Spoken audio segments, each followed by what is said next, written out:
Hey everybody, welcome back to the channel. So we've got several topics to cover today, including the CMA out of the UK releasing a provisional conclusion on Microsoft's acquisition of Activision Blizzard.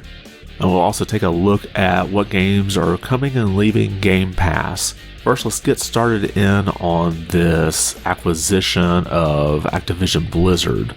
We have the headline here from VGC. UK regulator suggests removing Call of Duty from Microsoft's Activision Blizzard acquisition. Now, after a 5-month investigation, the UK's CMA published its provisional conclusion on Microsoft's proposed acquisition of Activision Blizzard. And in this conclusion, they believe the acquisition as it is could harm consumers.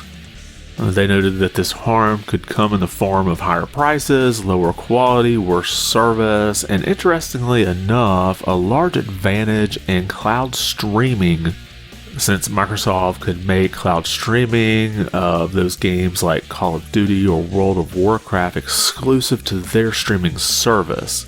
But the CMA did give some suggested adjustments as to how this deal could get approved. One suggestion was to sell off part of the business that deals with Call of Duty, and we'll get to that in a minute. Another one they suggested was selling off the Activision segment of Activision Blizzard, and then a third one was to sell off both Activision and Blizzard segments. Now, I'll give you some of my thoughts on these options in a minute, but they did say these are not hard-set remedies. They were going to be open to options like licensing agreements, such as the one proposed with Sony that would keep Call of Duty on PlayStation for 10 years. Now, if both Activision and Blizzard segments were sold off, what would that leave from this deal? Well, primarily King, who created Candy Crush. So this would let Microsoft get into the mobile business, which they have expressed as one of their goals with this acquisition. Now, if Microsoft was to go through with the first suggestion here, which is selling off the part of the business that deals with Call of Duty, what would that look like? Could Call of Duty be split off into its own publisher? Would a third party come through and buy it? Or, interestingly enough, would Sony consider buying Call of Duty? Or at least giving large sums of cash to make it exclusive on PlayStation. And we'll just have to wait and see how all of this plays out. I know it'll take quite a while now before anything is settled. Sort of the timeline here, the CMA is taking comments from interested parties by February 22nd, and the final report is due by April 26th.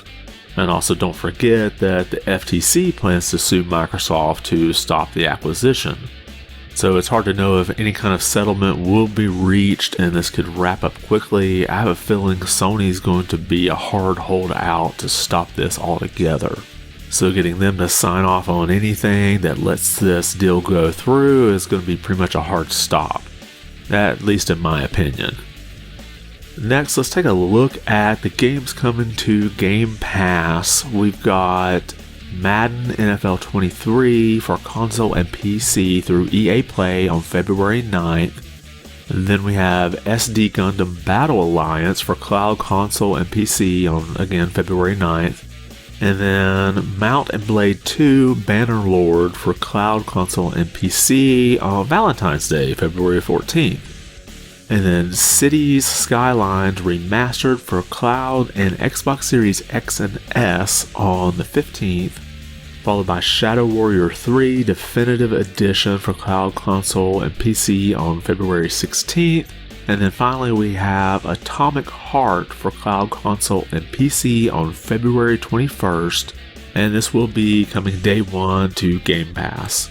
So let me know in the comments if any of these games interest you. I'm kind of interested to trying out Shadow Warrior 3 Definitive Edition. I never got a chance to play the original, so it'll be a good chance to try that out. Then, of course, when we have games coming to Game Pass, we have those announced that are leaving. And leaving on February 15th, we have Besieged. And, of course, Crossfire X, which is just going completely away. And then we have Infernax, Recompile, Skull, the Hero Slayer, and The Last Kids on Earth. So if there's any of these you think people should try out, make sure to leave a comment and let us all know. And that's all we have for today. Did anything we cover catch your attention? Now I do plan to do another video this evening covering the information coming out from that Nintendo Direct, so keep an eye out for that. And if you enjoyed this video, make sure to hit that thumbs up, and if you haven't yet, consider subscribing. I want to thank you for watching, and be good.